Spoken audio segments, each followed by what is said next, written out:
সুদ খেলে যে ক্ষতিগুলো অবশ্যই হবে চলুন তা জেনে নেই। 1. সুদ খাওয়া আল্লাহর সাথে যুদ্ধ ঘোষণার শামিল। 2. রাসূলের বিরুদ্ধে যুদ্ধের অন্তর্ভুক্ত। 3. এটি কবিরা গুনাহ। 4.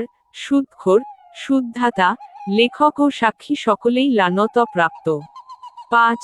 এটি আল্লাহর লানত প্রাপ্ত কাজ। 6. এটি সম্পদ বৃদ্ধি নয় বরং সম্পদ ধ্বংসের কারণ। 7.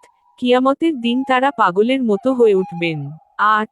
সুদের 70টি স্তর আছে, সর্বনিম্ন স্তর হল আপন মায়ের সাথে জিনা করার মতো গুনাহ। 9. আল্লাহর অবাধ্যতা প্রকাশ্য ঘোষণা। 10. ঈমান দুর্বল করে দেয়। 11. দোয়া কবুল হয় না। 12. রিজিকের বরকত নষ্ট হয়। 13. সম্পদ ধ্বংসের কারণ। 14. অন্তর কঠিন হয়ে যায়। 15. তাকওয়া নষ্ট করে। 16. আখিরাত ভুলিয়ে দেয়। 17. কিয়ামতে উন্মাদ অবস্থায় উঠবে। 18. কবরের আযাবের কারণ। 19. জাহান্নামের পথ সহজ করে। 20. জান্নাত থেকে দূরে সরিয়ে দেয়। 21. সমাজের জুলুম বাড়ায়। 22. দরিদ্রকে আরো দরিদ্র করে। 23. ধনীকে অহংকারী বানায়। 24.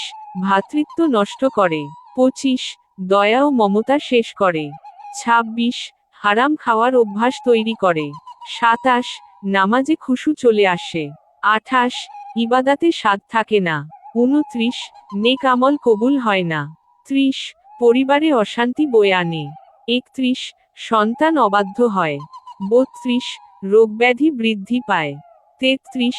মানসিক অশান্তি সৃষ্টি করে। 34. লোভ বাড়িয়ে দেয়। 35. কৃপণতা তৈরি করে। 36. সত্য গোপনের অভ্যাস গড়ে। 37. মিথ্যার আশ্রয় নিতে হয়। 38. হালালকে তুচ্ছ করে। 39. হারামকে সহজ করে। 40. সামাজিক অভিশাপ ডেকে আনে।